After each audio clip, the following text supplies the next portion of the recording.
So Trump did a speech last night. We are unstoppable as a military force. The nuclear sites that we obliterated with the B-2 bombers have been hit so hard that it would take months to get near the nuclear dust, and we have it under intense satellite surveillance and control. If we see them make a move, even a move for it, we'll hit them with missiles very hard again. We have all the cards, they have none. Now, he just said in that clip, and this is he's reading off a teleprompter right here. They went over this whole thing. First off, it would take months for anyone to even get to that stuff that we obliterated. Okay? I want you to remember that when the war started and before the war, it was once again, all of a sudden, they're a couple weeks away from a nuke. And then we heard that they had enough 60% enriched uranium for, say, 11 bombs. They're still able to make a bomb. We still have to go in. There's still this super dangerous nuclear threat. We can never allow them to have a nuke. But he just said last night that it would take a long time for anyone to get there. We are watching those sites constantly. And if they make a move toward those sites that we obliterated, then we're going to hit them with missiles. Meaning no one has made a move toward those sites.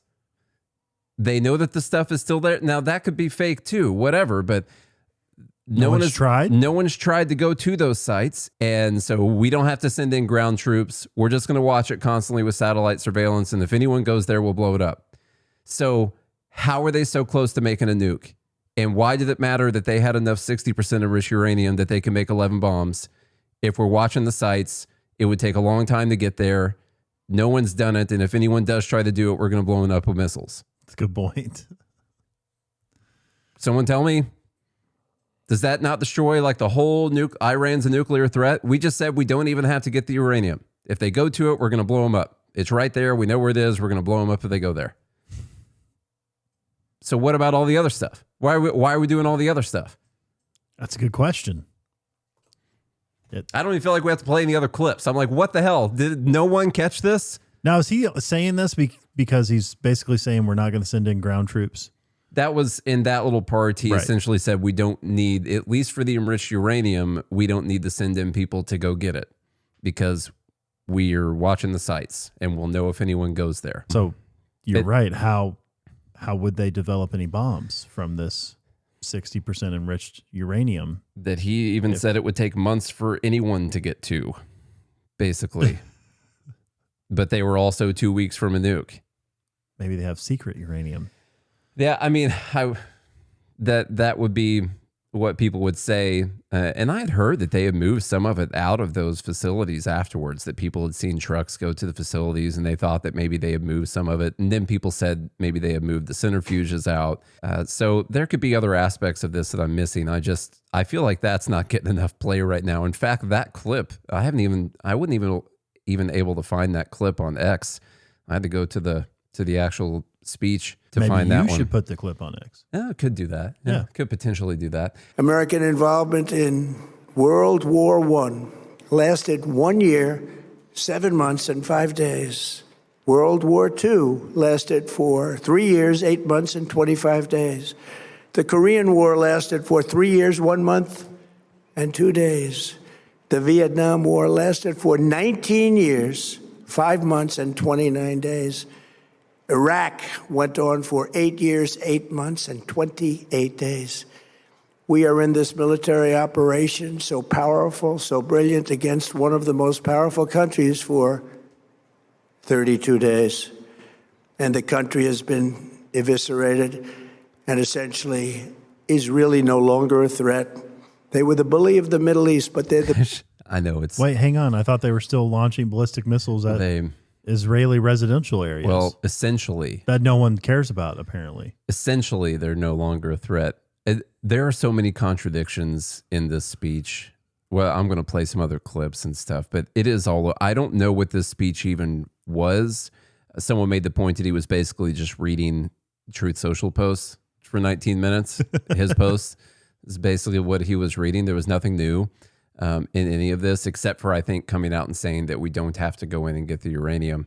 It's tough with Trump. Like, for all we know, he does this last night, and then we do a ground invasion today. Like it could be happening right now. He said it's going to be 2 to 3 weeks is when he thinks it's going to wrap up. There's some other stuff about the Hormuz Strait that will play. And he said many times that like we eviscerated them, we obliterated them, we destroyed all their capabilities, but also they're not really even a threat. Yeah, but also we, America, the biggest swing in whats in the world, can't secure the Hormuz Strait. And then he says that the other countries in Europe should go do it. I'm like, well, they can't. We can't go do it. What are they going to do? What are they going to do? They're going to pay Iran's toll. That's what they're going to do if they need to get any of that oil out of there. They're going to pay. It comes out to like $1 a barrel is what Iran is charging right now to come through there, and they're just going to pay that. It's cheaper than trying to go. If we can't do it, they're not going to do it, and that's what's going to happen there. He goes through all these wars and all the time that we spent on them. It's wild how after the wars like got longer after that. That's one something? Crazy thing. And also we didn't like achieve any of the objectives of those wars either. Like Vietnam, Iraq. I don't even think he mentioned Afghanistan in that unless I missed it. Yeah, you got the war on terror. And it's like, what do we achieve in any of those? We're on track to do the same thing right now. It might not be immediately obvious. It might look like a win there for a bit. And honestly, we haven't achieved an objective, I don't think, since Korea. Well, the objective in Korea was to keep, North Korea essentially from taking over South Korea, which we had relationships with. And we, created a line essentially. There's a line. Yeah. Mm-hmm. So that was an objective that was accomplished. By the way, a war that was, voted on by Congress the last time. Bunch of money spent to defend that. The last time Congress actually voted for war was Korea. I did not realize Vietnam was 19 years. Yeah, I guess he must be starting from the time that we first started sending in, security or training forces and stuff like that. Until the time they were all gone. I would have never put 60,000. I would have never put 19 years on that. But okay, here's another clip. Let's play this one. Speaking of objectives. I've made clear from the beginning of Operation Epic Fury that we will continue until our objectives are fully achieved. Thanks to the progress we've made, I can say tonight that we are on track to complete all of America's military objectives shortly, very shortly. We're going to hit them extremely hard over the next 2 to 3 weeks. We're going to bring them back to the Stone Ages. I thought we were pausing because we were having great negotiations. No, we're not pausing. The war's still going on. Well, then we were just having great negotiations. Yeah, there's negotiations, I'm sure, somewhere. But now we're about to pound them for the next couple weeks? Well, if they don't agree to the deal, we're going to, as he just said right there, we're going to send them back to the Stone Ages. He's threatening, hitting the power plants and all the infrastructure and all that, which is, as people are pointing out, like he's threatening to do what are technically war crimes on the civilian population, if international law matters at all, which it doesn't. So he's threatening to do that while also like we care about the protesters, and they killed what is now, he said 45,000 protesters. This is one of those numbers that just gets bigger every single time they talk about it, with really no cited facts behind it at all. It's one of those things where it just inches up. You want to be like a little hyperbolic every time you talk about it. Like, let's say the number was 12, and that was the actual number. And in fact, that was a number that people were going with there at first.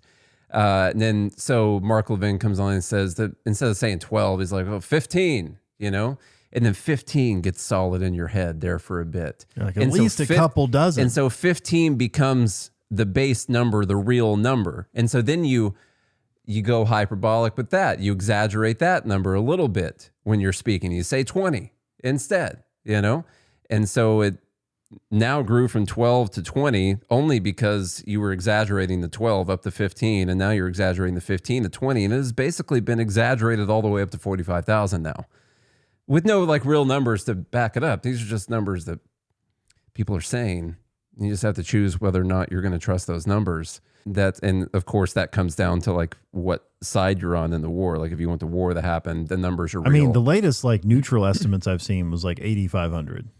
Yeah. That's coming from, I think, Time Magazine and a couple other reports. Yeah, those are their like 8,500. They've got like some confirmed numbers, and then they've got estimate numbers. And so people are going with the estimates, and then they're assuming the estimates are too low. But yeah, I don't know what to go there. And then he says we're going to blow them into the Stone Ages. He talks about we're close to achieving all of our military objectives. And the big issue I have with this is not that I don't think we can achieve the military objectives if we just stay parked off the shore and just keep bombing them for a long time. You can eventually probably blow up every military building that there is in the country.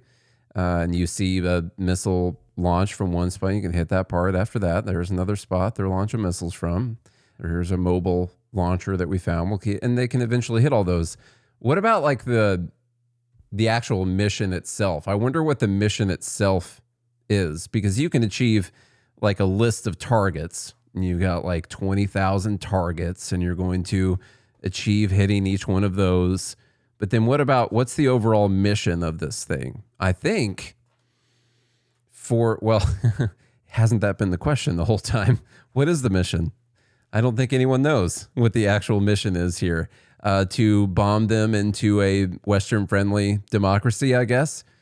Someone who no longer hates America. We're going to bomb them into not hating America and Israel anymore, I think, is what's going to happen. Or the people are supposed to rise up. And I wonder what the odds are that we're achieving that. Like, say, the actual mission objective, which is to do a regime change and have a peaceful Middle East afterwards. I'd say we're like 0% of the way complete on that. Probably negative %. It's probably more dangerous now for the future than it would have been otherwise. You've got so many more people now that are going to be angry at America and Israel. They're going to have way more of a reason to try and get a nuclear bomb. Or commit terrorist acts. to fund their proxies or whatever. By the way, they're charging tolls to people going through the Strait. And, they're able to sell their oil and stuff now. And so probably got some money coming in.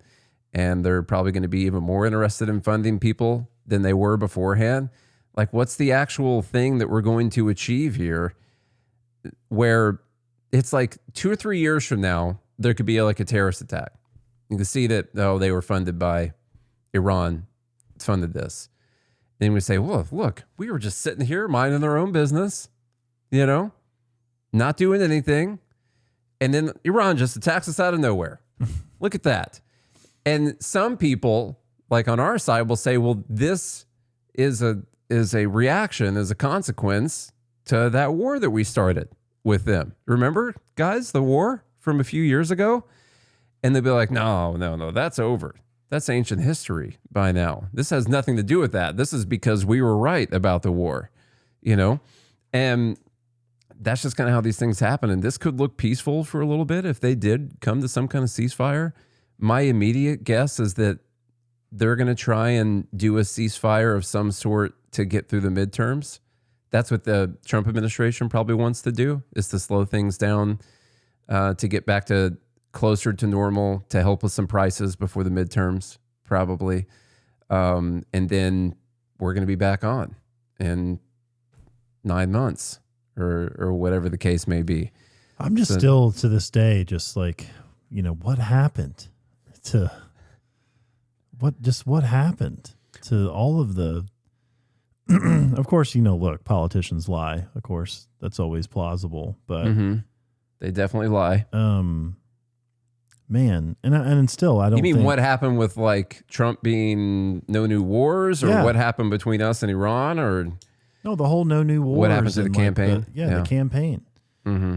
And honestly, his first term, which wasn't that bad. I think he listened to people like Rand Paul and decided not to go after Iran. He obviously took out whatever their general's name was, Soleimani. Soleimani. Yeah. And then even after the 12-day war, like Iran warned us, like, hey, you're not going to be at this base, are you? Because we're going to put a couple missiles that way. Yeah.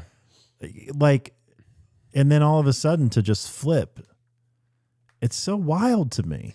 One of the comments in the group says Epstein. That's what happened. Yeah. That's one of the theories out there. We aren't talking about Epstein anymore. Well, and also the question is like, I think maybe if you go with the blackmail theory of the Epstein conspiracy, you're like, okay, what do they have on him? That kind of thing. And honestly, I think without going into that with Trump, I think he has a lot of people around him that really care about taking out Iran. And Israel first. I think, yeah. And I think that they are able to convince him. This is the second term. He's not running for re-election. Once you say we have the strongest economy ever, you start to believe it probably once you say it like 100 times. And you tell him like, hey, this is the time. If you want to leave a lasting legacy, really, like, you know how you didn't get that Nobel Peace Prize? I bet you might get it if you are the person who creates peace in the Middle East. And here is this one sheet of paper that shows how to do it. And we're going to hit these targets in Iran. The regime is going to crumble. The people are going to rise up. They're no longer going to be funding their terror proxies around the region. And we're going to have peace in the Middle East. And prices are going to drop on everything, on oil and all of that. And there's going to be trading partners. They're going to be so happy. And you're going to have statues. Some deals. They're going to have golden statues that people will worship of you all around the region, And so because you're just like Jesus, Trump. And I think that you were arrested and mocked. I think that that's a very valuable proposition for Trump. I think he's highly susceptible to that story if you tell him that that's possible. I think that really is the case. And you throw in how quickly and easily the Venezuela thing happened. We snatched up the goddamn president of a country. That's crazy. Pretty wild. Isn't that crazy? That's pretty nuts. We swooped in there and took the president of a country. Just snatched him out for drug crimes. I know. Like drug crimes.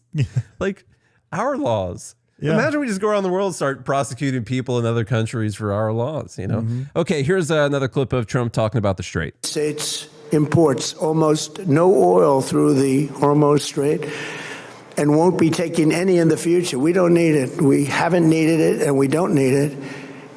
We've beaten and completely decimated Iran. They are decimated, both militarily and economically and in every other way. And the countries of the world that do receive oil through the Hormuz Strait must take care of that passage. They must cherish it. They must grab it and cherish it. They can do it easily. We will be helped. How are they going to do it easily if we can't do it? Honestly.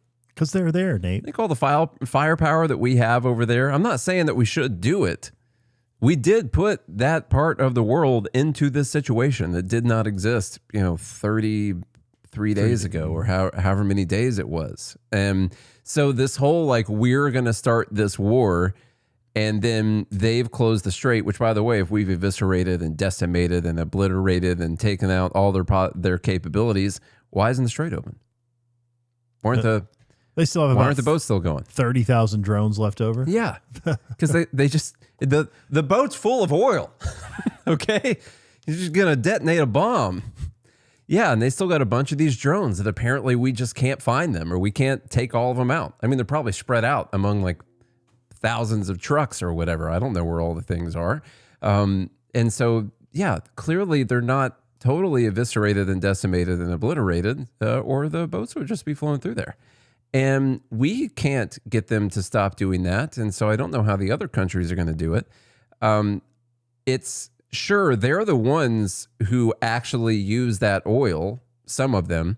80% of the oil that goes through the strait goes to Asia, I believe.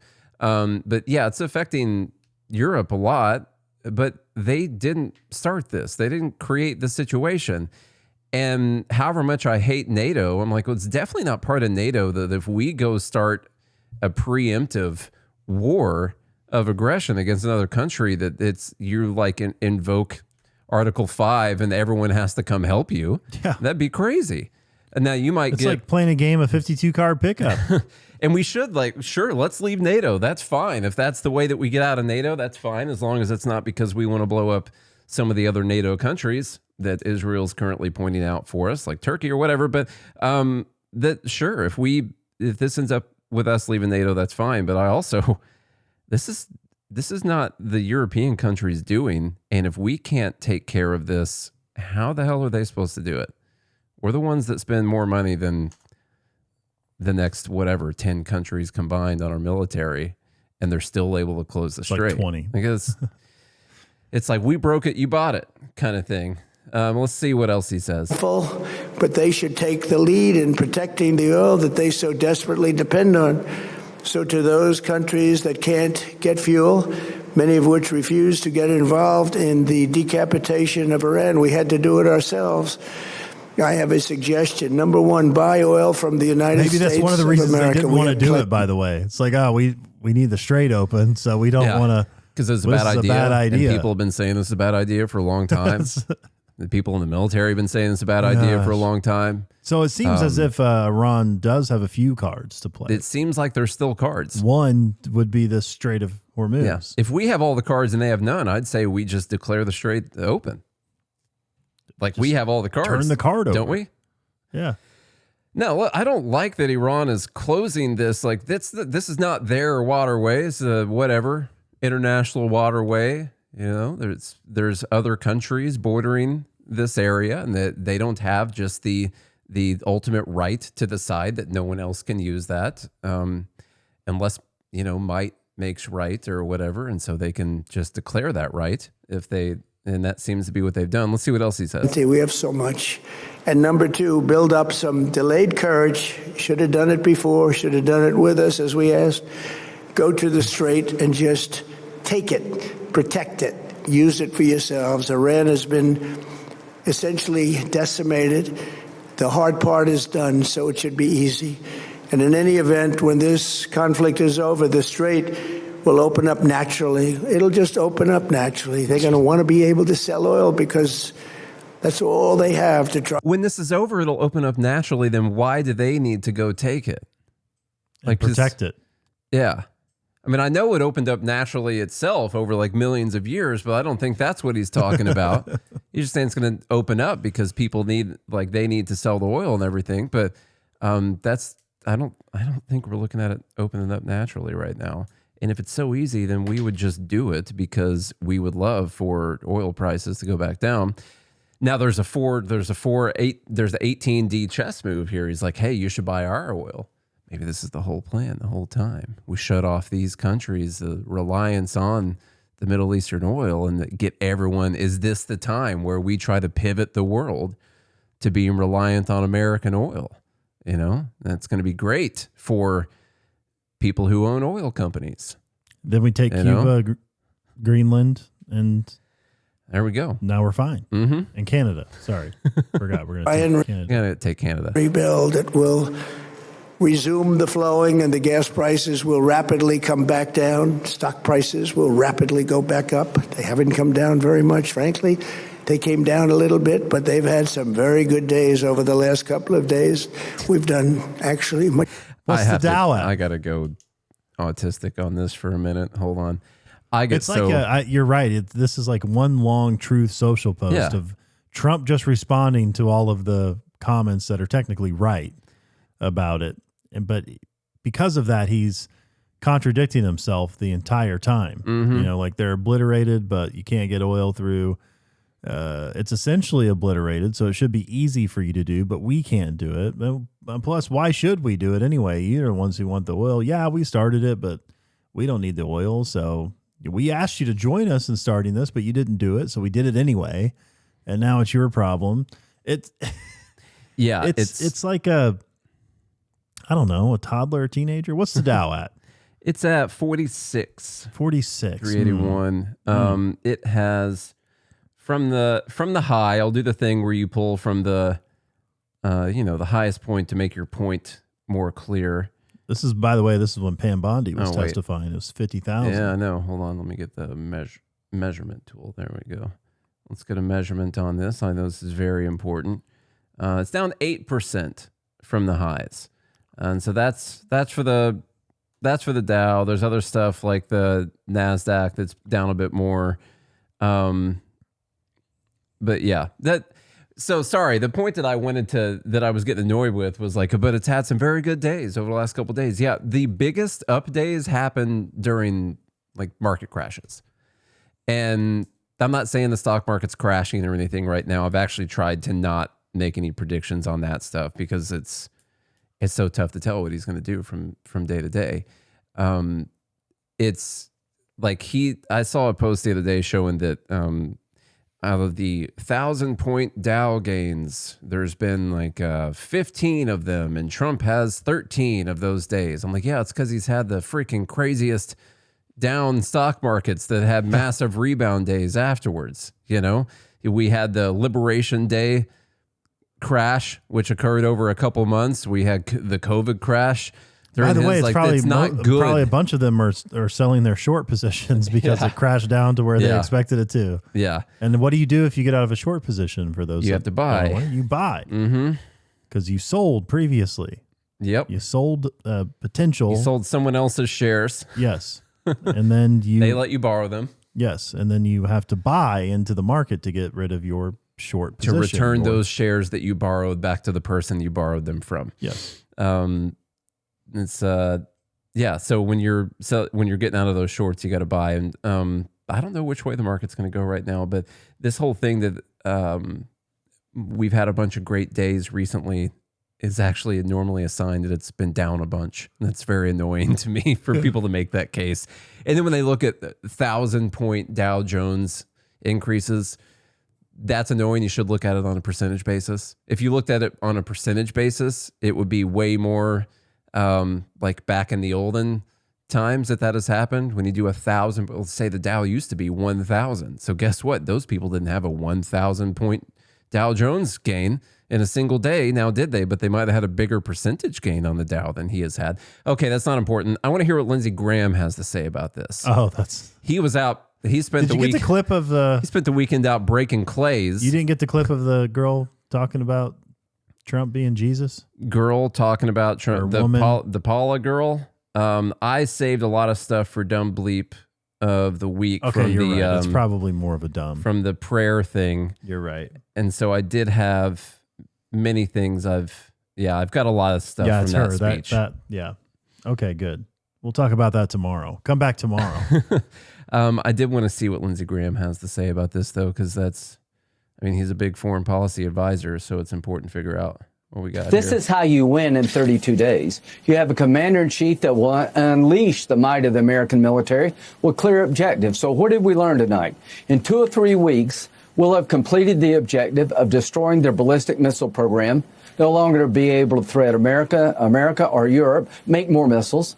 We learned tonight that their nuclear ambitions to build a nuclear bomb have been completely decimated, and their ability to finance terrorism is gone.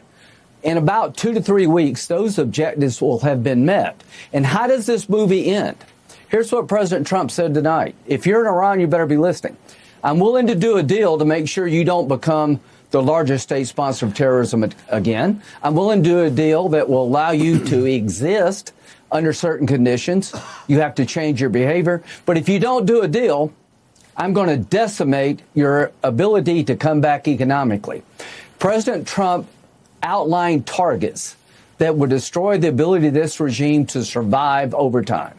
Also the people. It would destroy the ability for the people to survive over time. But that's the targets he's outlined are like, we're going to make you guys into a total third world country. Like, people might have that natural reaction that they are one because they're in the Middle East, but they're not. They've got power, they've got water, they've got internet, they've got colleges and schools, and a little less now, but they've got they've got schoolgirls.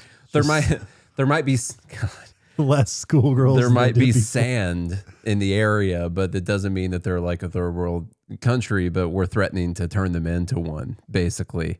Like, imagine if someone took out America's power grid, like Yeah. a lot of people would die. It'd be, A lot of people it'd do be not know pretty how to bad. survive without electricity for long periods of time. So just once again, this is Lindsey Graham mentioning that we're very close to achieving all the military objectives, and I've yet to hear anyone talk about achieving like the objectives of the war itself. You can blow up a bunch of targets. Lindsey Graham said it was clear, but what comes after this? He did say it was clear, and so that's why I'm confused, because there are some things that aren't clear. But he said it was, so I don't know. I want to know what comes after this. I like how he's always like, Iran better be listening to me, like to you, to Lindsey Graham. The point is, they don't know what comes after this, and what came after in all of the other wars that we've done has been really bad. And we are at the point here where we're just going to blow up a bunch of stuff and call it good. They're either going to apparently agree to some sort of deal where we like neuter them, and I guess they'll be fine after that, or they're not, and we're going to do some things that will lead to the deaths of like millions of people if they don't agree to that, and then we'll say that that's what was good for humanity afterwards. Wash our hands Yeah. of it. Yeah. And but how are we achieving peace in the Middle East after all this? Are And they that's not really be- going to make the people rise up and Oh, support yeah. America. Oh yeah, they're not going to be inspired to commit terrorist acts at all. The people remaining in the regime in Iran are not going to care about rebuilding any of their capabilities at all. They're just going to accept it and roll over and say that this is the one. We're finally done now. I don't see that being the case. I see it being way worse after this, and this is what always freaking happens with all of the stuff that we do. This is what happens, and everyone ignores it afterwards, and it can take years for the repercussions of these actions. And they'll put up the mission accomplished banner, or they'll put out the Truth Social post, or make the speech and say that we won it. And then when something happens 2 or 3 years from now, they're going to act like there's no connection to what we're doing right now at all. And so I'm just They're going to do it because they hate freedom. yeah, they hate your freedoms. They just hate Jews. That's the only reason they did this thing, is because they hate Jews. And they're going to tell you that, and a bunch of people are going to believe it, and they're going to pretend like none of it is a consequence of the voluntary, offensive, preemptive actions. I don't even like the word preemptive, because it sounds like there was for sure something that was going to come that you're preempting. But the actions that we're taking now, all I'm saying is don't let them get away with it. We're all along on this ride right now. There's nothing we can do about it, except for just keep talking about it. But that's that's I all we think can the do. positive thing that we have is that most of America disagrees with this war or this military operation or whatever you want to call it. I've seen some prominent MAGA figures come out and say, like, look, like, we're not in support of this. This wasn't part of the campaign. Mm-hmm. Now, most of them are still, chucking out their MAGA bot talking points. But guys like Lindsey Graham will always be war hawks. The guy wants to drop nukes over in the Middle East and turn it into glass. Mm-hmm. He said that multiple times. But I think the positive part is that as we keep talking about this, most of America does not agree with going to these wars, which is why they bypass Congress, because Congress knows if they vote for this that they probably won't be able to keep their job, because the American citizens are not for this. And we have to pay attention to what happens so that the large part of America can actually get people in positions of power to turn this failed foreign policy around into something positive in the future. That's the only hope we've got. So, I hope I hope that's what happens. Let's get out of here. I know we got to go. all right, y'all. If you Dumb enjoyed bleep it, tomorrow, by the way. share it around. We got Dumb Bleep tomorrow. Leave us a rating and review on Apple Podcasts and Spotify. Go to godhatesfeds.com. Be part of the Fed Haters Club. Pick up some merchandise. Join gmail.com. If you want to spend some money, then you can visit the sponsors in the show notes to support this show. If you do all that, we'll be back again tomorrow for Dumb Bleep. Until then, I hope you have a good day and a good morning, Liberty. Tomorrow's also good